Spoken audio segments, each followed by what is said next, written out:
And then later on, there's another version of working with, this is working with a digital print, which is stuck on newspaper and then worked on. And this was the crosshairs of smart bombing. You know, they talk about smart bombs now, which are so smart they usually kill a lot of women and children, which is what's happening in Afghanistan with the drones. You know, they're sending drones in Obama meets every Tuesday morning with these people, and they decide who they're going to bomb that week in Afghanistan with drones. And these crosshairs always look very precise, but of course they're not. Hundreds of people have been killed by them in Afghanistan and everywhere else.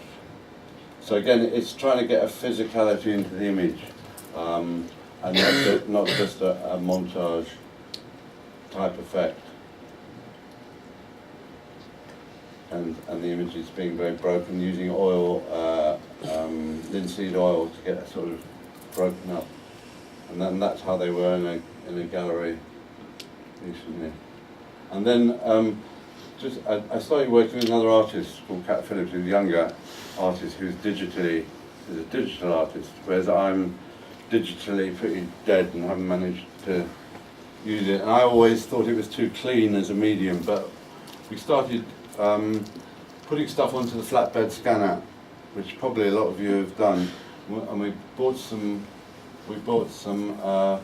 flags and then tore them up and then stuck them onto the flatbed scanner with a clasp of a medal, and then put it through some process, I can't remember what it's called, some program that wipes out the, anyway, I don't know what it's called. But we did a series and this was when Iraq was happening, and we've been on the demo like millions of others all around the world, but it had gone ahead. And it's how you respond to that horrific slaughter that's going on. And we just decided to start making it work, getting it out in different ways. So we made these series of prints, which was actually first shown by Aidan's brother, the Henry Peacock Gallery, yeah. And then this is photoshopped on at the bottom. And this is dust on the scanner, which I'm sure they'd love you to do here. But we put blood on the scanner, we spat on it, dust all over it. Just, you know, and you get, if you put dust on the scanner, it turns into an image of sand. It's quite amazing. If you put sand on the scanner, it doesn't look anything like sand. So we tried to get a sort of physicality to the image. And then we got this commission to be in an exhibition called East in Norwich, which is curated by a guy called Gustav Metzger. And we had the whole of the bottom floor of this art college where this big show was. And so we turned it into what we called a war on war room. And we produced posters. And where I teach, they had these Hewlett-Packards that had been lent to them by Hewlett-Packard. So I went to Hewlett-Packard and said, oh, we've got this exhibition, would you pay to take it up to Norwich and give us free ink, which is very expensive. So they did, thinking they could use it as a sort of sponsorship thing. So they all turned up one day, realised what we were doing with it, and then disappeared again. We never saw them again, obviously enough. You don't get much sponsorship doing this sort of thing. But it meant we had this big machine, and we get paper from newspaper printers. You can get the ends of rolls. And there's a lot of newsprint on it. So we printed, like we leave it on overnight, and then we print all these posters.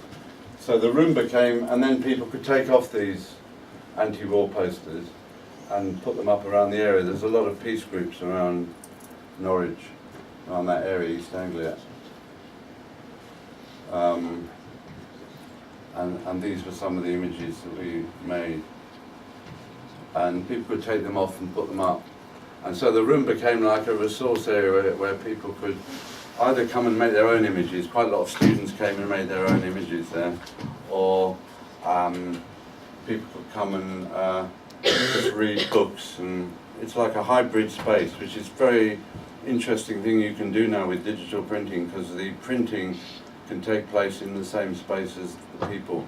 Whereas before, when it was dark rooms, you know, you had to go into a dark space and you were separated. Now you can actually see what Benjamin talked about. In fact, author was producer. You can actually see the stuff coming out as well as producing it.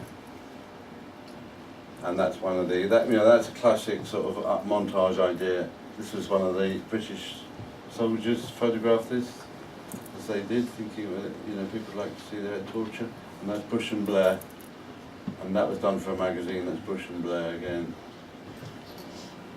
And then we just made lots of images around Iraq and as the destruction happened. And here, again, that's the sort of thing you do with montage. You look for something visual that you can make that connection. So the blades of the helicopter look like hands. And then we did that one, which has some of you seen that one? Yeah, that is sort of gone viral, is it? Yeah. I mean, that he was photographing army cadets. It was a set-up picture for the new Labour Party, and so we just cut out the cadets and found a picture of a oil well explosion and put them together. And sometimes an image like that works. You can't legislate for it, but that seems to work because the lighting is right. I mean, some people think it's real, The man's mad enough to be actually wanting to photograph an explosion like that. And it's become a very popular image, and the Scottish National Gallery has bought it as their official picture. They had to get an official picture of Blair because he went to school up there, so they bought it as their official picture. They haven't dared show it yet, but they did buy it. And we made it, and nothing much happened, but we showed it in this thing called Santa's Ghetto, which Banksy ran in Oxford Street in London, Christmas. So thousands of people came down, and it was next to a shoe shop. He hired this place.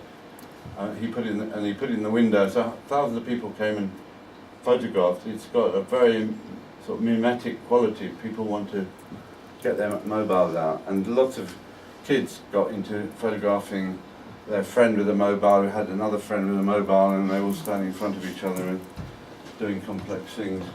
And it just got used everywhere, and it's nice when it takes off. This was the British Medical Journal, which is the official journal of British medicine, and they used it to talk about NHS cuts. So it's become emblematic of Blair. And hopefully it will encourage people to go and arrest him at some point and put him on trial, because he's a killer.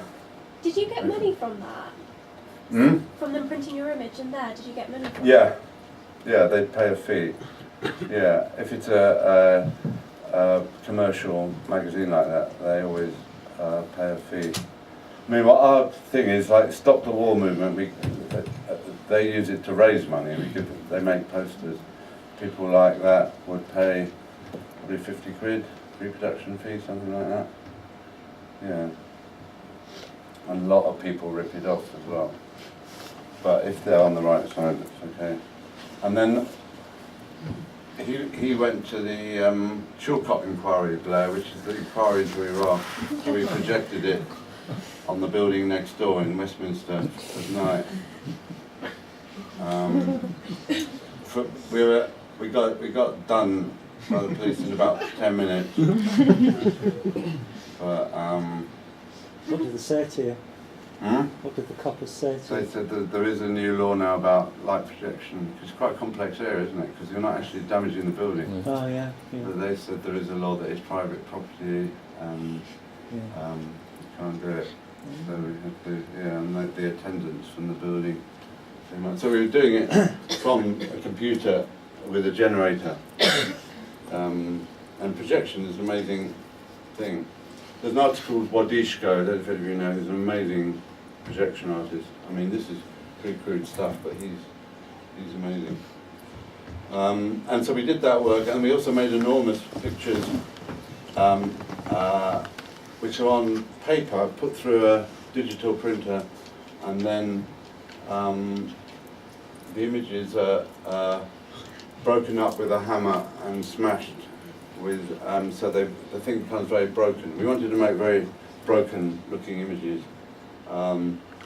and then also that one's in the street.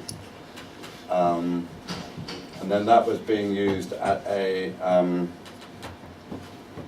we did a workshop, and there were different age groups. This was a group of older women, and they set up this, which I thought was very powerful, just outside the gallery. Just, you know, found an Arnie board, like an everyday scene with this horrendous thing at the door. And then that's Bush, and again that's a similar sort of technique, but it's got millions of tears in it. Behind it's the Houston Herald, which is where he's from, Texas, and then behind it is an Arab paper printed with the images from Iraq in the holes. So the holes comes like they're sort of wounds, you know, they're breaking up his face. And that was commissioned for a gallery in Houston.